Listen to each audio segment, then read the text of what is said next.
So after the workshop with Christine, I felt really more tuned to my heart. Like the general experience for me was a lot around how much passionate Christine is with the subject of the heart. I really felt that she knows a lot around this subject and she has so much to give to the audience that she works with.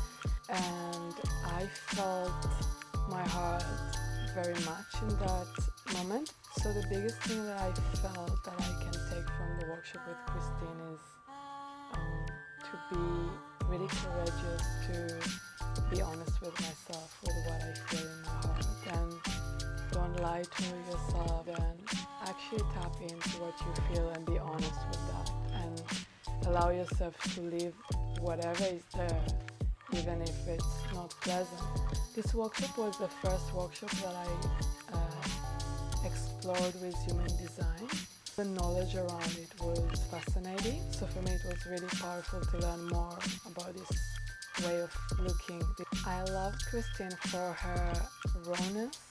She's super real, coming with whatever is there in her heart, really showing the perfect example of being one with your heart and where you are really.